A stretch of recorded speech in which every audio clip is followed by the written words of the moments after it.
Welcome everyone to Coach Any Session. My name is Michael Rearden, and I'll be your mindset coach today. And today we're going to be having a special guest, Daniel Moody, coming on talking about the work he does as a life coach. And I know we have had many coaches come on, life coaches, mindset coaches, communication coaches, money coaches. There's so many different coaches, but you have to understand, I can have the same coach on, and there's a totally different perspective, totally different conversation. The terminologies might be different. It might be the same, but the conversation that Daniel and I have today is going to be enlightening and impactful. Many of the things that you have been wondering, many of the things that you have been struggling with, many of the things that you might not even know and made yourself aware, we're going to be addressing that today. Especially the idea of men and what society has told us who we should be, how we should act. And it's challenging to be a man and to not follow the societal standards, because the moment we don't, we're ridiculed. The moment we have something bad to say, we're ridiculed, we're outcasted. The mind, it continually wants pleasure, peer acceptance.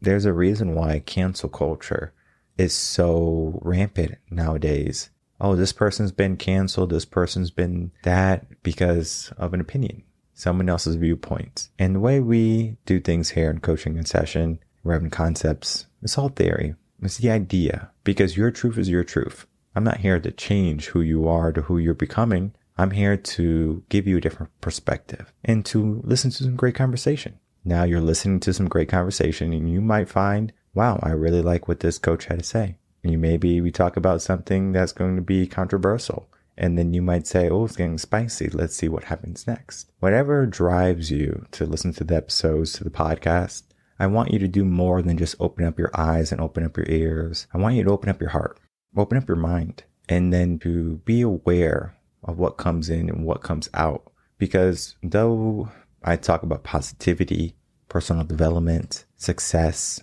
abundance, all of those wonderful things that everyone wants, but just because I tell you that you can attain it, do you do the things necessary to attain it?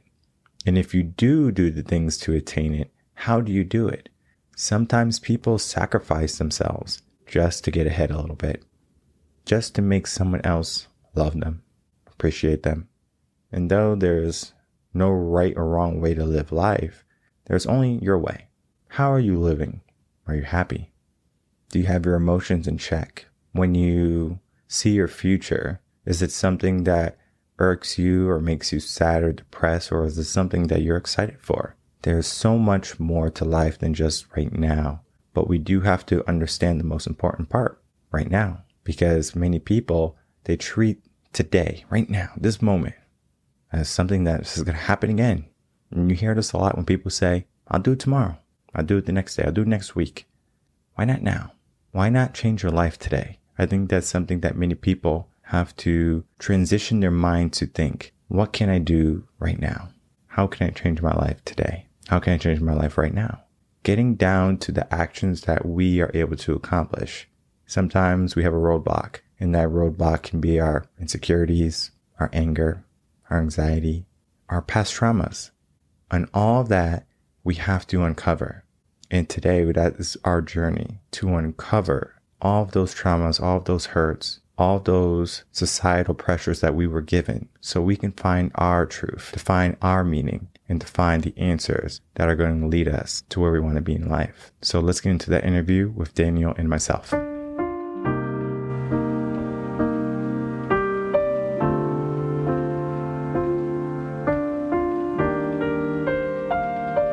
Welcome, Daniel Moody, to Coaching in Session. How are you doing today? I'm doing wonderful. Thank you so much for having me. I would like to thank you for being patient with me and for spending time with us today. Yeah. We're going to be talking about the work you do as a life coach. And I know I have many life coaches on Coaching in Sessions about bringing on other coaches, but with unique and different perspectives. And I know you have a unique way of teaching your coaching clients and helping them along the way to a better life. Can you briefly explain the work you do and how you separate yourself from everyone else? Absolutely. Yeah, so I do work a lot with dads. Being a dad, I've run into a lot of challenges with anger, resentment, very strong echoes of generational trauma from the misery that has been passed down from us. And I've also carried that forward through my work as a songwriter, creating containers where I get to do the creative process of writing a song with somebody, distilling their story into lyrics, which often has a really profound benefit of giving them something to take home that they get to sing to themselves. A question that I often ask people is, when did you stop singing? And that usually pinpoints to some point in their life where they stop using their voice. And the voice is, it's a powerful tool. It's perhaps one of the most powerful tools we have as a human being. To access our voice, to speak our truth, and to know ourselves fully can be done through this process of simply telling our story. And I get to encapsulate that and put it into song, which is one of my favorite things in the world to do. So that's my personal flavor, dads and anybody who has a story to tell. What was your experience with fatherhood? Was it positive, negative, or was it more of an awakening for you? All of the above. I became a dad when I was 18. So it was a very strong, sudden thing that kind of took my life by storm and was the beginning of the awakening of me realizing just how much I did not have a sense of autonomy or authority over my own life. I went with the flow. I moved out to LA. I followed this path that I thought that I should, but I was becoming more and more miserable through the process. Yeah, I've hit bottom a number of times in my life. That with parenthood happened again when I married someone else, had another child, and performed for many years trying to be whatever would make her happy. And eventually it all came crashing down, as dishonesty inevitably leads to. The role of fatherhood is the thing that really ties me to that consistent journey, because I became a dad at 18, and that meant that I suddenly had to thrust myself into the understanding that something is more important in this world than I am. That is a huge catalyst for a spiritual journey. I actually don't know of anything more powerful than that, to realize that you're not actually the center of the universe, as it does feel like when you're a child. But fatherhood, parenthood becomes this role of service. That meant that there was something that was going to tie me to doing the work of waking up to my unconscious conditioning to respond with anger, to respond with emotional manipulation, to try to get my way. It's basically like peeling layers of the onion. I mean, there's no end to the opportunities for growth in that role. Yeah, parenthood is one of those things where it might seem easy, especially if you're on the outside, but once you're finally in that game of parenthood, if you want to consider a game, just think of like a football analogy. When you're in the game, it's different than if you're on the sideline saying, hey, you could do this. Like, you don't know how strong the other team is because you're not there. When you take the role of parent, it's kind of like everything comes rushing at you. And then you have a little one looking at you, diapers change, crying, needs food. I remember I was speaking to someone on the podcast, and he basically said, like, when you're young, it's like, you don't have much power. Like, you're basically just there and you're being assisted by someone. And typically that's the parent. So you do have to be selfless. Sometimes you have to cancel gigs or cancel work or things like that, because who's going to watch the baby? And before, when you can just get up and leave and go on your path and go on your journey, now it's kind of like, well, you have another factor to pay attention to. When we are all young, especially in high school, we give ourselves a path, like a destination, and we say, this is where I want to be, whether it be maybe you're good at math and you want to be an accountant, or you want to be an engineer. Maybe you're good at biology, you want to be a scientist, or you want to be a nurse or a doctor. Down that path, we kind of give ourselves a destination of the things that we're good at and the things that we would most probably want to end up. Sometimes when people give themselves a destination, they find out that happiness is not at the end of that destination.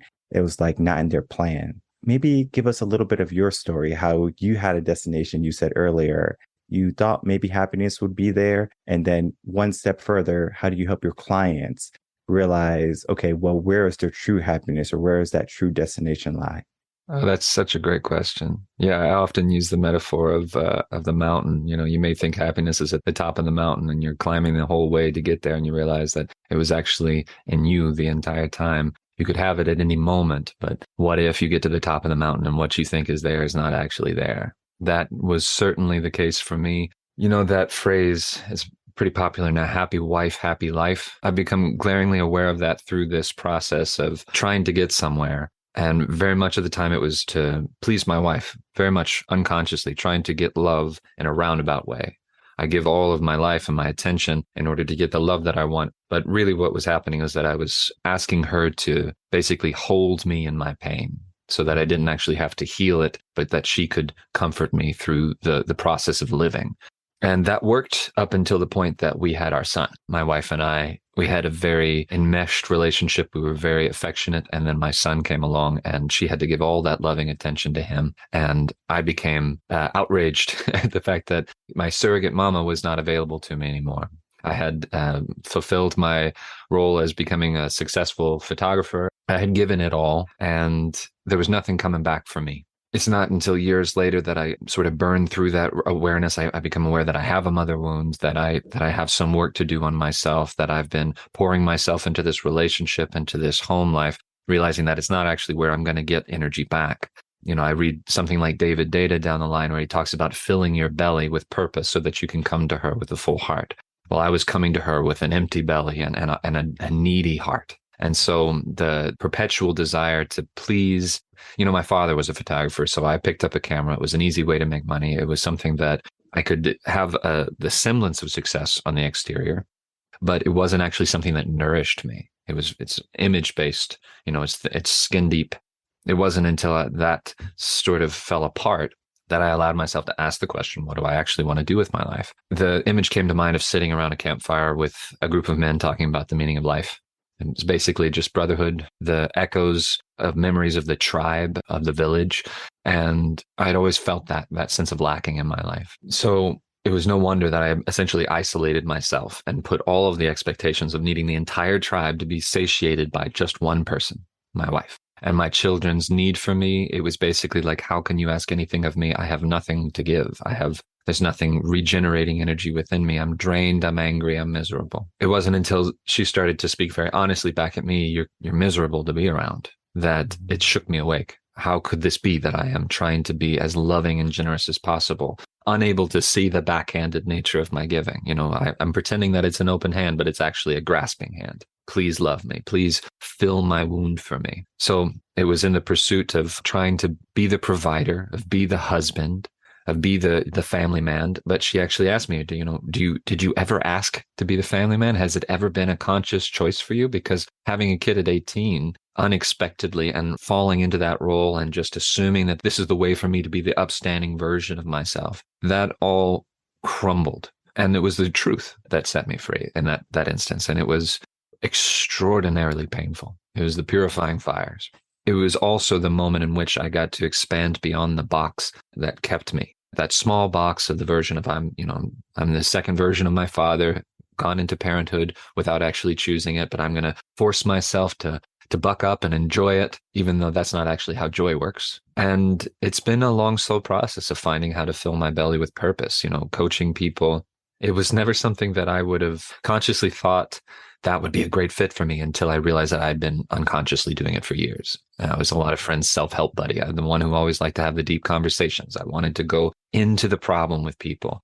And then a few years into that, I'm starting to realize that I want to write songs with people. It turns out that everybody that has a healing journey has a story, and that story can be encapsulated in this beautiful form that I'm already doing with myself. So I'm basically like this endless channel of music and melody, and everybody's got lyrics for me. So it's just this amazing thing that fills me up with energy and joy.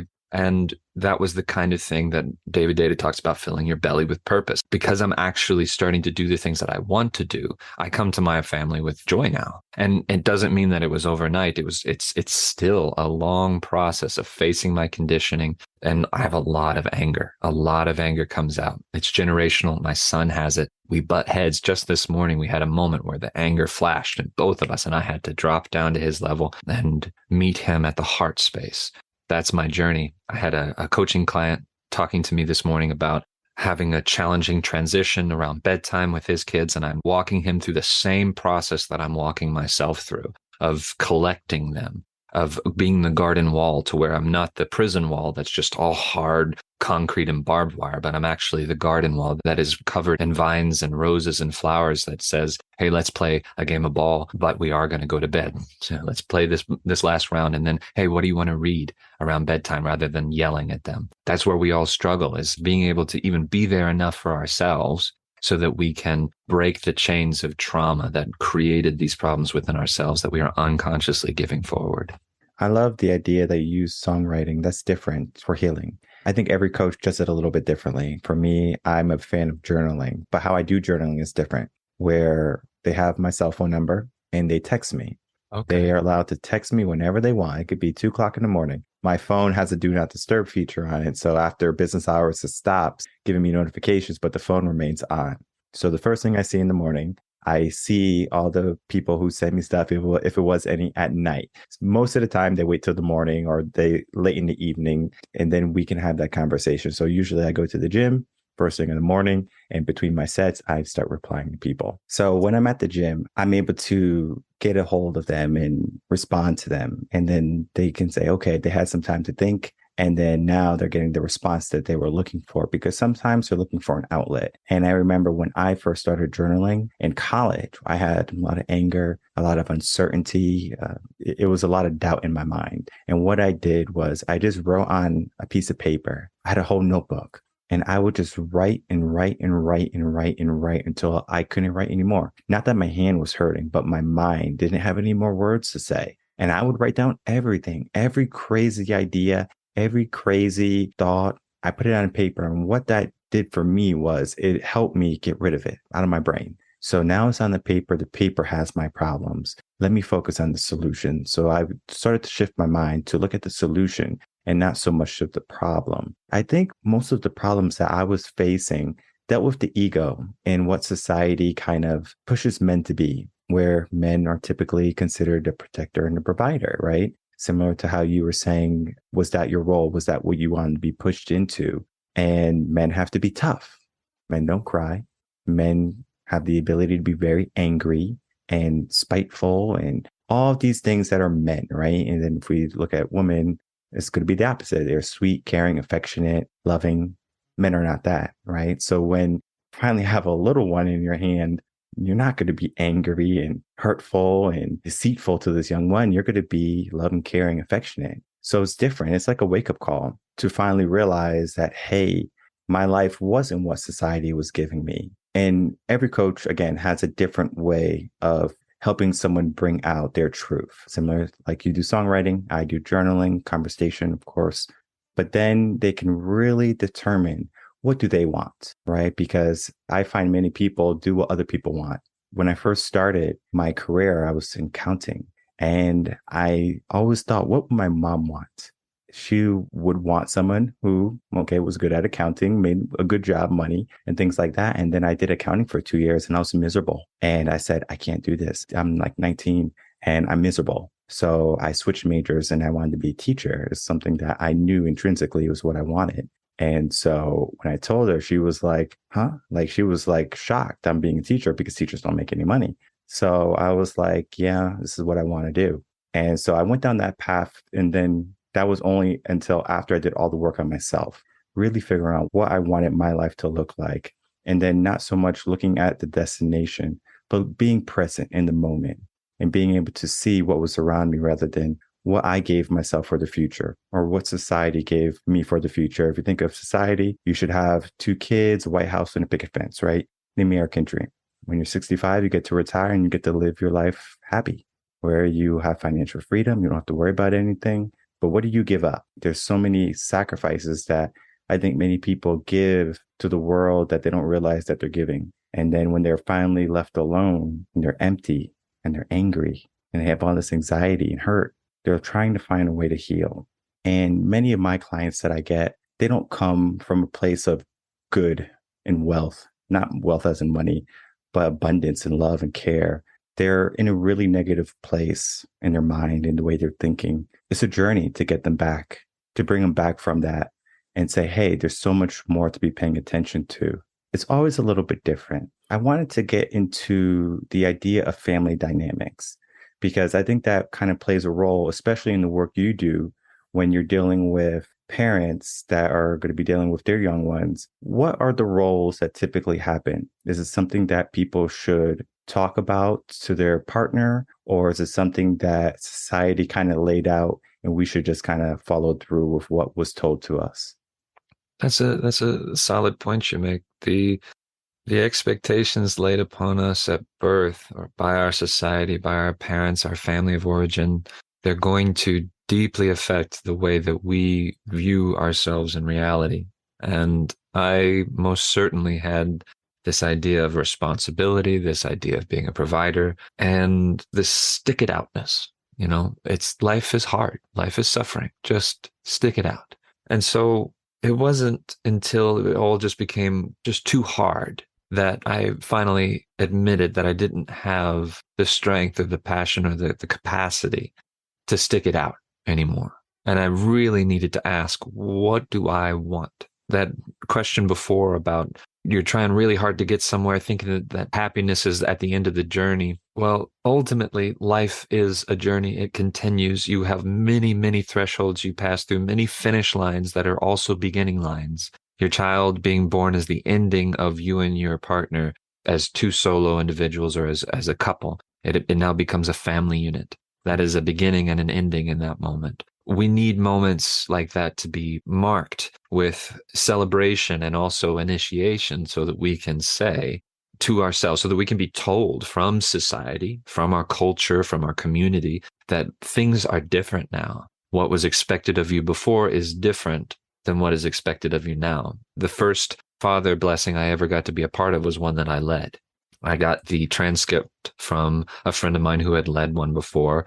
I practiced it and I read it and spoke it with my own voice and my own truth to a friend of mine. We had a ritual where we tied him to a tree and he had to burn through the rope that we had dipped in the creek out of a fire that he built himself. The fibers represented the father that is unconscious, that would never let us outgrow him, that doesn't want to compete with us. And the waters of the mother are the what you dip the rope in. And it makes it very hard to burn through a rope once it's been dipped in the creek. So there's this symbolic action speaks to something that we are struggling with internally. And having these moments marked by being surrounded by other brothers and other members of our community so that we can take the time to stop and look inside and say, what's happening to me?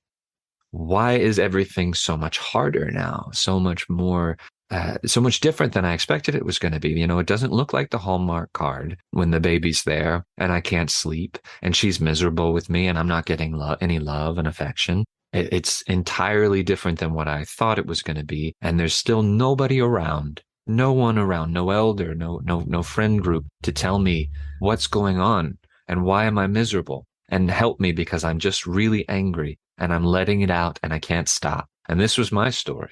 And the reason I wanted to do a father blessing for my friend is because I did not have one for myself. It was very important for me. It was an opportunity. It was cathartic for me. Within a normal human lifespan, for most of our lineages as the human species, we would have had a tribe, a village who gets to watch us from the moment we're born to the moment we die, a group of people that gets to know us and reflect ourselves back to us. We get to know ourselves through the group. There's no identity outside of a community. An individual has no identity. They cannot see themselves. They're just ego projecting in on itself. So the group tells you what's going on. And if you're disassociated from a tribe, from a group, from a family, it becomes very hard to know what the hell you're doing. And then you live a very unconscious life where your unconscious patterns of anger and repressed resentment and a sense of loss and lacking from any real meaning of connection, like you mentioned, trying to be an accountant when you did not have any fire or passion for that. Yeah, you could get a paycheck, but eventually you're going to burn out. As we're seeing happen all over the spectrum. People are just burning out from doing things that they thought were going to be one thing and turned out to be another. There was a carrot being dangled in front of them and they never get to eat the damn carrot. They're never getting nourished. Their bellies are never full. They're just perpetually hungry and eventually you starve. What is positive about that is that the idea starves. The identity as the accountant starves, but you remain. The spirit that carries through and burns through the fire, all that is non-essential is burned away. And fatherhood, parenthood, being the provider was something that burned me up over and over again. It still continues to this day to burn away what is non-essential, to reveal to me how I'm still abandoning myself, the energetic patterns of me going to please before I actually rest inside myself. The simple example is I'm going to wash the dishes and make breakfast for the family before I eat. Therefore, I am getting hangry and therefore I am temperamental and aggressive. And that's not what I want. So I feed myself first. And then I do the dishes. And then I make breakfast for my family. And from there, I'm loving. I have a buffer of energy. I'm patient. My stomach is not growling at me from the inside because I've put my consciousness inside my body and asked, what do I need? Oh, I need food. Oh, I need a morning practice where I move and meditate before they even wake up. These are things that I had to learn the hard way. If I didn't have my morning practice, I would be the same old asshole I've always been. If I didn't have an opportunity to set my body and mind right every single day, I would be living those same unconscious patterns. It's the only way I break the loop. For me, our roles were a little bit, I guess, maybe switched at the time of marriage for me. For me, I was already grounded. I did the work for having a strong mindset where I knew my morning routine. And it's not my morning routine is this. I wake up, I do this exactly, and then everything is good. My day is going to be perfect, where I would go to the gym in the morning. I still do to this day, where I use the gym time to be mindful. Even if I'm still texting people, I'm still being mindful because I'm in that space of being mindfulness and speaking to them with a mindful and open heart, where I'm able to give them more than just a blanket statement or what they want to hear. I go deep. I go deep in the morning. That time, it helps me get a hold of who I am, where I am. I do a self-assessment every morning. Am I at 100%? Am I at 50%? And that gives me a gauge of, okay, this is where I am today. Let's move accordingly. Versus I'm trying to operate at 100% and I only have 70% to give that day. That's burnout. So I'm going to try to do everything I did that day, only to find myself at the end of the day in a worse state. Now maybe I'm more angry, or maybe anxiety starting to kick in. So there's different things I've learned. And then once marriage became a factor, having someone else share your space and in your life, it kind of throws your routine out the window. And then let alone having a kid. For me, in the beginning of the marriage, it was difficult to have that morning time where it was like, okay, she needs attention too. So it's like, okay, focusing on that. But then it came to a point, and this only took a couple of months for me to realize that I was like steadily going downhill where I was becoming a ego-driven fool. And I said, you know what? This is the wrong direction. Let me take a step back. And so I had talked to her and I said, I like going to the gym in the morning. I like being quiet in the morning. It's not that I don't want to talk to you. It's just that in the morning time is for me to collect myself and then present what I have collected. Basically, let's say every night I might go to sleep in pieces. This is not the case, but to kind of give some imagery, I wake up and I'm in pieces. And then the first thing I do in the morning is put everything together. I mean, at night I go to sleep well. In the morning I wake up well. But that wasn't always the case. There was time in my life where I went to sleep and I was worried, and I woke up and I was exhausted, and I had to figure out what I had to do. And I would just scrounge through the day. And that was in my early 20s. I was able to adjust accordingly by the time I was 23 to 24. And I started that routine, and I kept it all the way up until I was married and I was 30. Now I was giving up my routine that has been helping me, and I had to adjust it for someone else. And now that I have a kid, it's even more difficult because it's like, okay, she has her life. I have my life. We have our life together. But now this child has a life with us too. So it's like that juggling aspect of being a parent, being a husband, and then also not looking at your past circumstances. My father didn't have a father growing up. And one of the vows he gave himself was, I want to be the father I never had. So he did his best to raise a family of 3, and he didn't know anything about being a father, so he was learning. And then now that I'm a father, he always talks to me and he says, I hope I did a good job and things like that. I did the best I could. And I told him, I said, you did a great job because you came from not knowing how to be a father. You were in a trial and experiment type of phase. And for me, I could see that firsthand. I saw what he went through. I saw the challenges he was giving himself. And then that wisdom I learned from him. So he went through the pain and the suffering and the challenge, so I can learn from it. It's difficult to continue that wisdom down the line because I might have learned from him, but if my son doesn't learn from me the mistakes, is my son going to continue to make those same mistakes down the line? And you said it's early on, you said that you were trying to represent your father, be like your father, right? It's just like an anger thing where it's all about perception though. Because if I saw my father being an alcoholic and my brother saw my father being an alcoholic, my brother might have said, well, my father's an alcoholic. I should be one too, because that's what men do. And I could see my father and I can say, I can see how destructive that alcohol is. Let me stay away from that and then not become an alcoholic. So there is some type of perception that plays a role. When we have that ability to perceive what we should do rather than what was presenting to us, is that something that we learn from that experience? For example, if we had a father who was an alcoholic, we have that choice to be an alcoholic or not be an alcoholic. Do you think that many people are going to look at that scenario as, okay, I should do what he's doing or I should not do what he's doing because it's destructive? I guess it's hard to explain it because it's like all about perception. It's like, it depends on the person because the person might see it a different way. Men see colors differently. Maybe, I don't know. It's kind of like that. So kind of going down that, I know it's a tricky question, but if you can, maybe add some clarity and a little bit of light to that. Yeah, I can't say I know the answer, and I think that you hit it on the head, is that it does depend on the person and their perceptions. I was thinking when my son was born, it was evident as soon as he started making any kind of gesture that he had a personality of his own, a character of his own. And the more he has developed, the more clear and stark that character has developed, and the awareness that he is so tremendously different than my daughter in personality. Me and my brother, we were brought up in the same home, but we had completely different instincts. And the things that I often think about you might have one generation of parents that are very, very strict and rigid, and then you have the following generation that are very, very loose. And then the next generation goes back to being strict and rigid because the loose was too loose.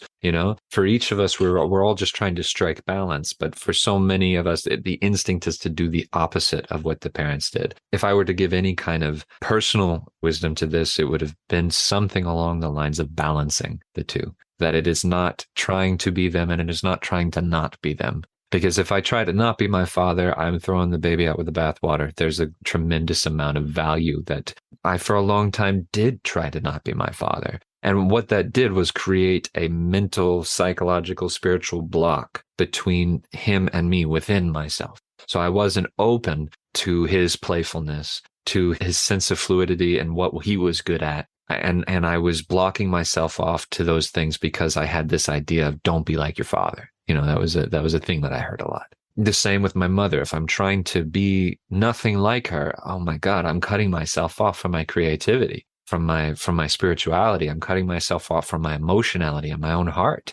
And I had all good reasons at the time, righteous reasons for cutting them off and trying to be my own person. But easy is the instinct to go in the opposite direction. And when it happens to just be going inward, very simple, what am I? And the truth is that I'm both of them. And I am whatever I am at birth. Whatever spirit, soul came into this, whatever uniqueness that is the amalgam of the two, plus my family, plus my circumstances, plus the times, plus all of my experiences in this life that teach me new things in relationship with what they gave me. I would want for my son to neither try to become me, most definitely do not become me, nor completely reject what I have to offer. And it's quite clear that he's a very different person. Though we both have anger, he expresses it outwardly, whereas I internalized it. I would repress and then explode. He explodes right off the bat.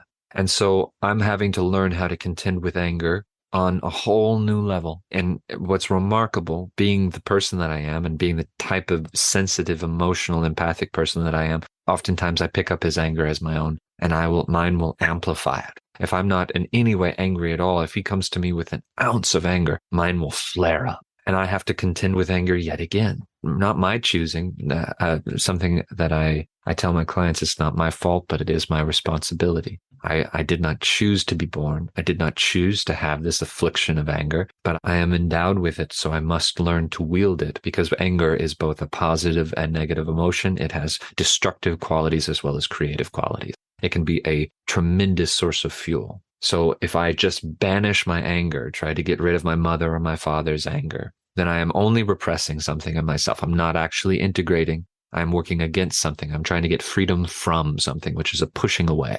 And if I am doing that, then I'm denying my son the opportunity to integrate his anger. So it's some mixture of the two, where I'm holding space for his anger while also learning to use mine more appropriately so that he can see what it's like, have an example of what it's like. He's already seen me use it inappropriately. There's nothing I can do to put that cat back in the box. Like it is out there.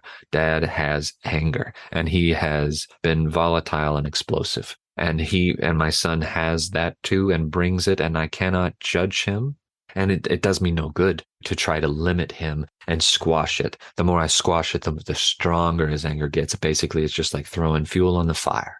With this lineage of anger, I cannot cut myself off from it. I don't have the option. It arises on its own. It's being presented to me by my circumstances, by my relationships. Again, it's sort of like that purifying fire. I have to consciously go inward and burn in it so that I can do away with what is unnecessary and let the truth be enough. Just the simple truth of what I am, and which is not a performance and it's not a choice. It's something that I have from beginning, middle to end. And the ego is going to try to twist it, capture it, commoditize it. It's going to try to spin it to make it something different or better than what it is. And nothing is better than simply accepting the truth. What were your parents? What are you? What are your children? And it's not an answer. There is no answer other than what is happening in this moment. It's an inquiry. It's a constant question. Yeah, no, I think that answers what I was trying to explain on. It's going to be them, the personality. They're going to see things and they're going to do things. And the one thing I always tell myself, especially when I'm dealing with someone younger, is that they are learning. Sometimes they're doing things for the first time. There's an example of a mom who was holding her son's hand and it was raining outside and there was a huge puddle. And the mom knew not to let the kid jump in the puddle because then the kid's socks would get wet and the kid would be complaining the socks are wet. So she said, I'm just going to bring him around the puddle. But now that child doesn't have the experience of getting those wet socks, of jumping in the puddle and seeing how the law of physics are going to be when you splash and how it splashes up into your face. You can feel the water, things like that. He missed that. And sometimes I think we do a disservice, especially parents and teachers. I was a teacher for several years before moving on to the coaching world. We do a disservice to our children because we know not to do it this way. Let's do it this way because this is the way that it should be done. This is the right way. Perfect example. You know what a tree looks like. I know what a tree looks like. A kid might draw a circle and say it's a tree, but we say that's not a tree. That could be a sun. That could be a cookie, but it's not a tree. And so we show them what a tree looks like. And then we give them that experience. Oh, this is a tree. Now we influence that child. Sometimes when we influence people, it might not come from the best places in our heart. Not saying it happens all the time, but it does happen where a teacher can say, all right, well, I'm not going to teach the curriculum and I'm going to teach just because I believe this is what you should learn. I'm a big believer when it comes to school. If you're a teacher, you have the curriculum, right? It's there for a reason.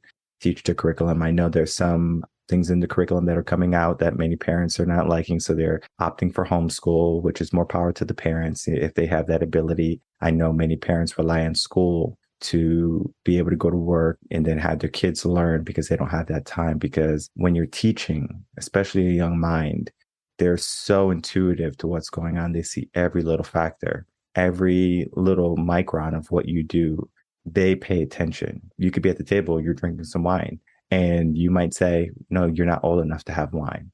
That right there can lead to alcoholism. It's possible. I'm not saying it will. But if we look at the statistics of America, the drinking age of 21 versus in Europe, they can start drinking, I believe, 16 or 18, something like that. At the dinner table, if the parents are having wine and the kid asks for some wine, the parents would give them a little bit of wine, where it's not a taboo to give the kid this alcohol. And so the kids growing up not seeing it as something that is meant for adults. And I'm a victim of that. As soon as I turned 21, guess what I did? I went to the clubs. And now this is what I thought I had to do. I'm 21. I can drink, so I should drink. We give that to our kids too, where we like, this is a kid. This is what you're supposed to be doing versus how do you want to grow up? It's different between being very strict and then pragmatic. When I was a teacher, I wanted to be pragmatic. I wanted to give them more freedom to find their own truth. Now, if they went in a different direction, for example, they say 2 + 2 is 17.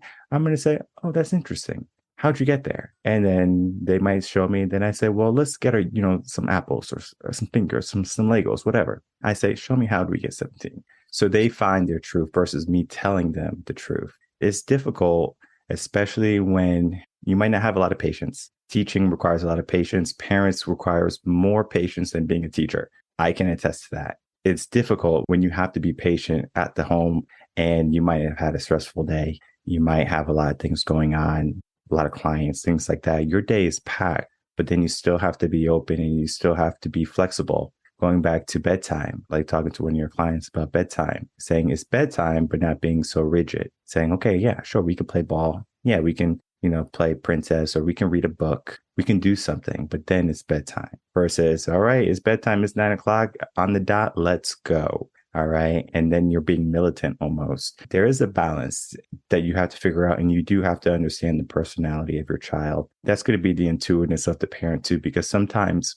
people are unable to see someone, like truly, truly see someone where someone can have a smile on them. They can be exuberant and they can be glowing, but really on the inside, they're hurt.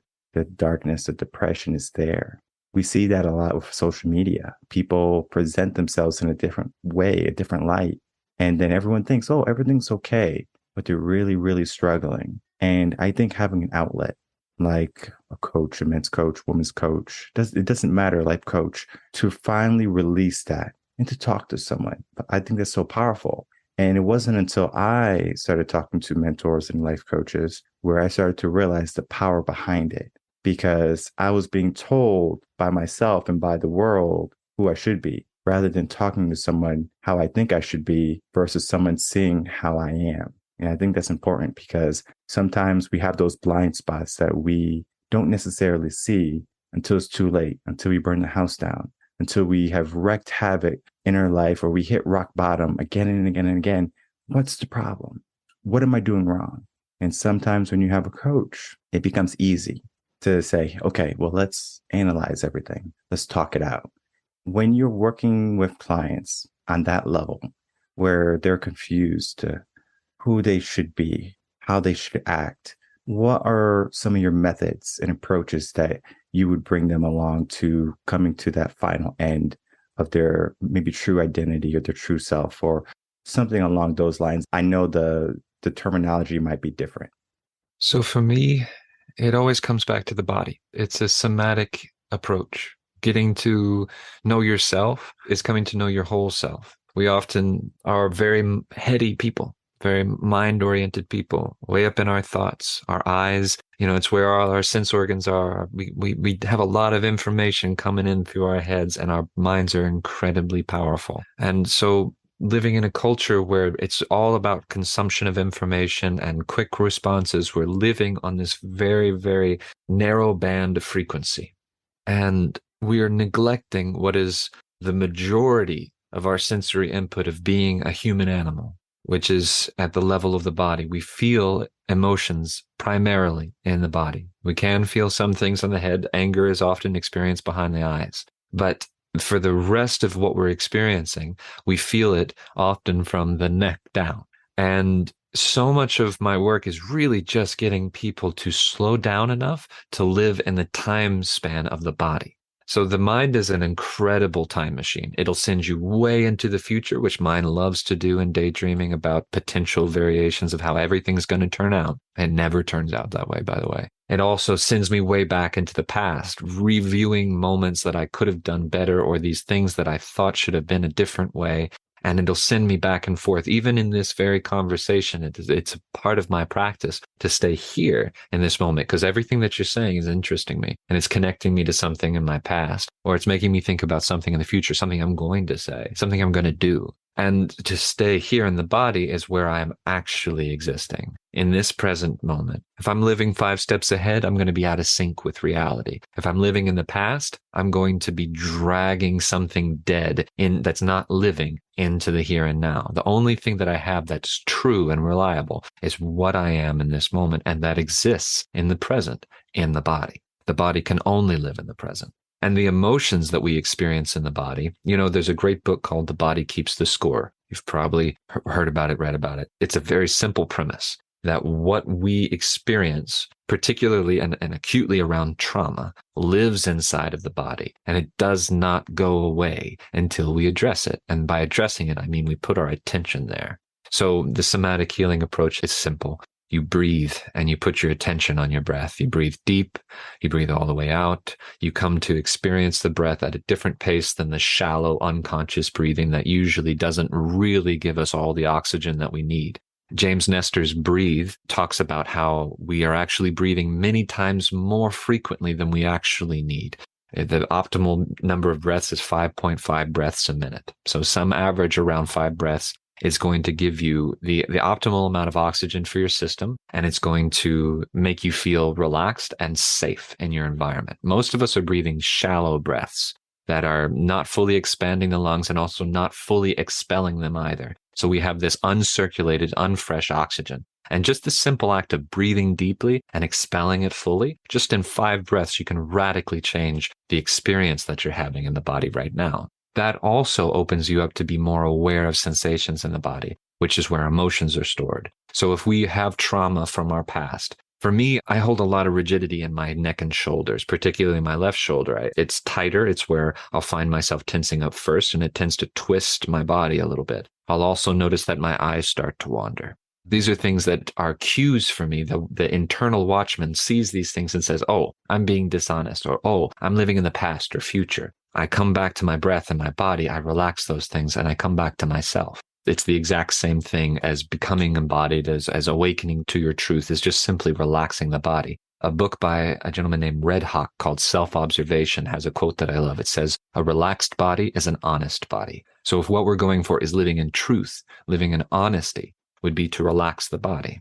So whether it is that we're trying to be a truly embodied, true version of ourselves, it comes to the level of being in the body, as well as aware of your thoughts, as well as aware of the person that's sitting in front of you. It's remarkable. You know, the human eye has a fixed focal point in the center that's like 3% of what we actually see, but it's the majority of the focus of the eye. And that's the majority of the information that we actually perceive with our minds and from our visual field. But then there's this broad, diffuse information coming in from the rest of our peripheral vision. And attention is much the same way. We can hyper-focus the center of our attention on something, and that's much the way the mind works. So when we're reading a book and when we're listening to intently to a conversation, we're hyper-focused. But then there's also the axis of the diffuse consciousness, the diffuse awareness that takes up the periphery of our vision, the periphery of our sensations in the body. Like just now, in this moment, we take a deep breath and we become aware of the air on our skin.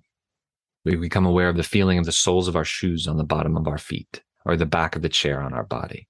And suddenly we can take in the scope of the room, the way the audio is bouncing off or the way the air is moving through the room or the size of the space that you're in. And just that, we realize we're not actually separate from our environment. The air that's in my lungs is actually a part of the air that's in this. That's a part of the air that's born from the trees outside. I'm actually not a separate being.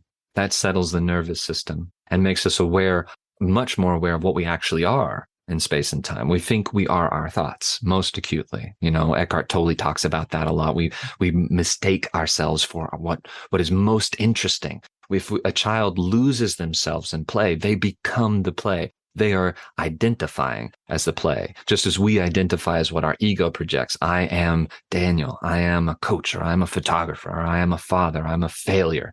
I'm a burden. I'm a miserable man. And I become that. And my body takes the shape of that. And it is only when I come back to the body, relax it, that I remember I am anything. I am everything. I am consciousness, alive in this form, aware of the space around me. Therefore, I am the space around me. I am the potential of being the miserable man again if I choose to, which would be just staying unconscious, twisting my shoulder back, letting my eyes wander, letting my whole body tense and my breath shallow. That could be me if I choose that. That is the nature of free will. As far as I'm concerned, it is our attention. That's all we actually have. Because otherwise, you think about what you're going to say, you mess it up. You think about playing the piano, you mess it up. It's not conscious thought. You know, it's like Daniel Kahneman's Thinking Fast and Slow. There's the thing that we're working with all the time that we think is this we're in the intelligence business. We're on the computer. We're consuming information. We're thinking and putting that out there. Well, it actually turns out that the elephant and the rider thinks they're the ones in control, but it's actually this big honking elephant. That's the thing that's choosing where you're going. The rider's just making up excuses why you turn left instead of right. Right. Well, you got to get in relationship with this big self, this thing that has all these conditioning that is just trickling down the generations to make me do this thing, this anger response. It's only when I wake up to the fact that I am my attention. Where do I place it? I place it on the breath. What do I do with it? I deepen and slow it. And I keep my attention there until the anger subsides. And that's the only way. It's the only way it works. I'm so happy that you were able to spend some time with me and for us to figure out a time to meet, because what you just said, that last segment, was so powerful. Everything you said, it's going to be clips on that. I can guarantee you. And it'll Excellent. be on YouTube Shorts and on TikTok. It's interesting that the mind can go so deep and the mind can give you all these facades that think, oh yeah, I know what I'm doing. And it actually is going down the wrong path. We do that constantly. To have someone to say, hey, you're going the wrong way. It's so powerful. It's so powerful. We're not going to talk about single parents and the discrepancy in how the children learn and what they're missing, because they don't have two people saying, hey, don't go that way. And that one person is also trying to keep a roof over your head. So it's difficult for you to figure out which is the right way. So you look around, you look at your friends, your peers, your society, your environment. And then that's where you come to your conclusions. But just because you give yourself a conclusion doesn't necessarily mean that's what you really wanted. Mm. You told yourself that's what you wanted, but truly, is that what you want? And sometimes we give ourselves something that appears to be good, that looks good on paper. But when we finally put into action, we say, okay, there's some issues here. Similar to how many people who wish to win the lotto. Well, let's say you won the lotto. Okay, well, there's a lot of things that happen. Now you're in a different tax bracket all of a sudden. Now you have family coming out of the woodworks, friends looking for handouts, and they're going to say, well, if you want to remain friends, then you have to do this. The possibility of, someone coming to harm your family for ransom. I mean, the possibilities are endless, but we gave ourselves this dream. Oh, if I win, my whole life would change. Yeah, it would. And many of those lotto winners, if you ever spoke to them 5 years after the fact, they wish they never won. Why? This is exactly what they wanted. Money fixes all problems, right? Money is the power of all powers. But when they finally realized that was not the truth, and they're really looking at what truly matters, it's them. It's their sense of who they truly are. I have some clients who have billions of dollars, and they look for that fulfillment. It's not about the money. They look for how can they be gracious? How can they learn to be kind, loving, affectionate, because they have entwined themselves into their businesses and they have neglected their families for so many years. They're finally at the brink of maybe their partner is going to leave them or they're going to lose their business if they step away. It's like a wake-up call to wake up. And that's what I love coaching. I love speaking with coaches. I love the process of coaching. And that's why I bring coaches like yourself, Daniel, on to the podcast, Coaching in Session, to give your perspective, to give your 2 cents, because the way you interpret things, the way you say things, you do things, the way you coach your practice is unique to you. And I encourage anyone who has listened to this episode, watched this episode, to reach out to Daniel and to say, hey, I have some anger problems. I have some depression problems, whatever it be. If you're maybe unfamiliar with the space that you're currently in, if you're a new parent and you're dealing with all those emotions that come with new parenthood, Daniel's going to have some wisdom on that. And I can attest, just from our brief conversation today, he's going to be someone who's going to help you through that. And you're always going to come out better. We do things that make us better every single day. And if I can from you, Daniel, please give us any last words, and then please tell the audience where they can find you. I just want to say thank you. This has been a beautiful conversation. I've very much enjoyed listening to your wisdom as well. The way you can reach me is danielhuntermoody.com, as well as at Daniel Hunter Moody on Instagram. So for people that love music, but the simple question is do you want to write a song with me? If you have a story to tell, if you have some healing to do, if that idea excites you in at all, I want to take that spark and turn it into something beautiful. And if you are a dad who is struggling with resentment, with anger, I have been there. And whether it's me or anyone else, please talk to someone about it. Learn to embrace yourself fully, because you deserve all the love that you're trying to give to your children. Perfect. All of your information is going to be in the description box below, so people can easily find you, check out your social medias, your website, and then they can reach out to you. What you do is powerful, especially for men who are going to be first-time parents, maybe continuing parents. Life is changing every single day. I mean, just past the pandemic, life has flipped so many lives upside down, and many people are trying to find their truth, and they're trying to find their path, and they're trying to find their way again. And I know the work that you do is going to help people find their way and get them on the right track. I want to thank you so much, Daniel Moody, for coming on, sharing your wisdom, and sharing all the abundance that you have learned throughout your life. Excellent. Thank you so much for having me. All right, everyone. I would like to thank you for watching and or listening to this episode of Coaching in Session. Daniel has been a wonderful guest, wonderful man, throughout his life. And just because we have a moment in our life where it might not be good, it might not be pleasant, it might not be picturesque and perfect, we learn from it. In my life, I've learned from many of my mistakes, and I know I'm going to have many more mistakes.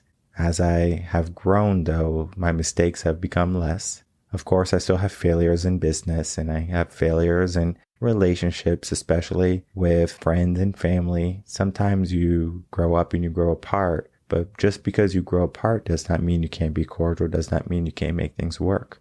And when we look at our life, sometimes we have those areas where we think things are going okay, or we say, well, this is just how I am, this is who I am, but you can change.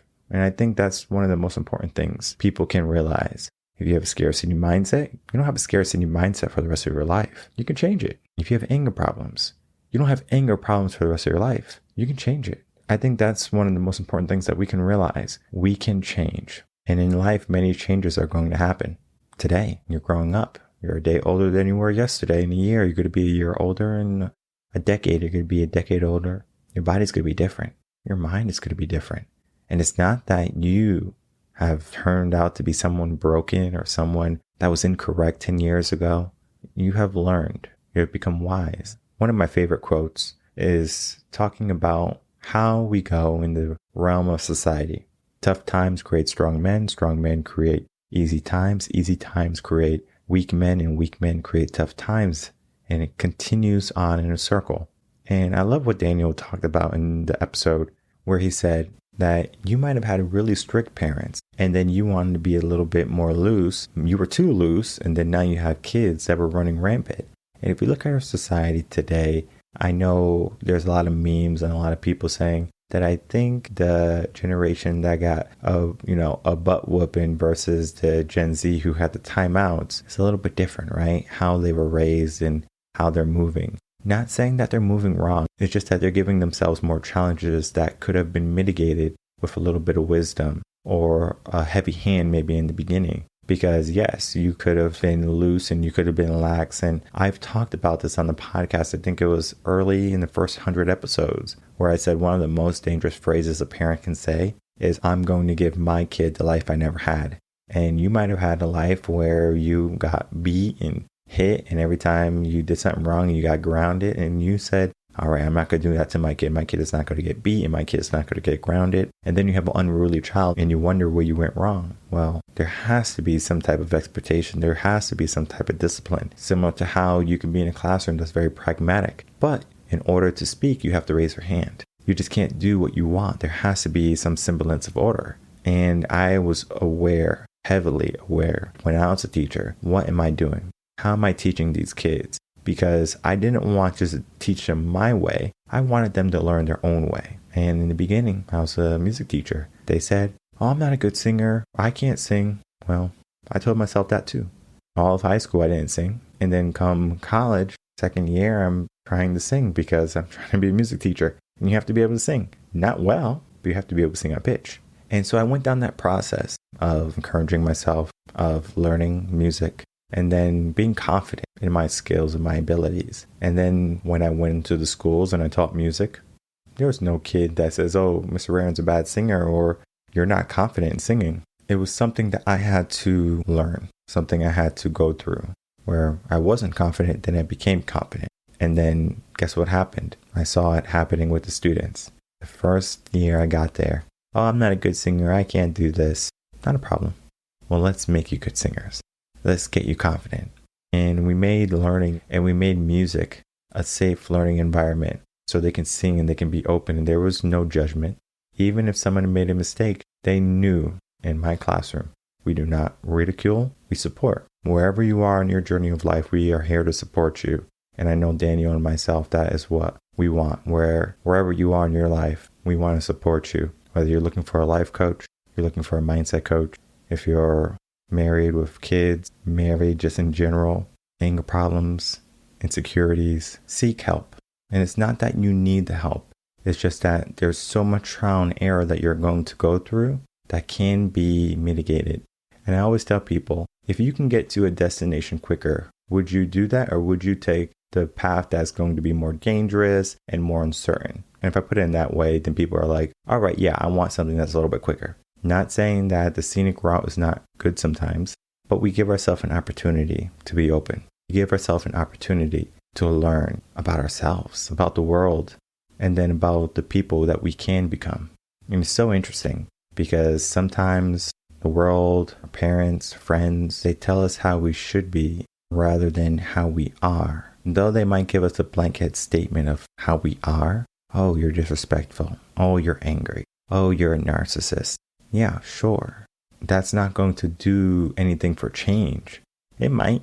It's a possibility. But most likely, a person is going to shove it off like, okay, I know I'm this type of person, but okay, well, I'm not going to change until there's a trauma that makes me change. But all in all, a great episode with Daniel and myself talking about life coaching, mindset, men, parenthood, and really getting a good understanding of the process of healing and changing your life. Because there's not one program that works for everyone. It's going to be customized to who you are and how you developed and your environment. Everything is going to play a factor. And it's important that you understand that if you're in a bad place, if you're in a rough spot, you can begin to make changes. Why not start today? Why not start now? Reach out to Daniel. You can head over to revenconcepts.com and you can begin coaching. It's so important for you to understand the possibilities that lie within you and then the results that come after that. My name is Michael Rearden. I'm a mindset coach. If you have any questions, you can email me coachinginsession@gmail.com, and I will see everyone on the next episode of Coaching in Session. Till then, everyone, take care.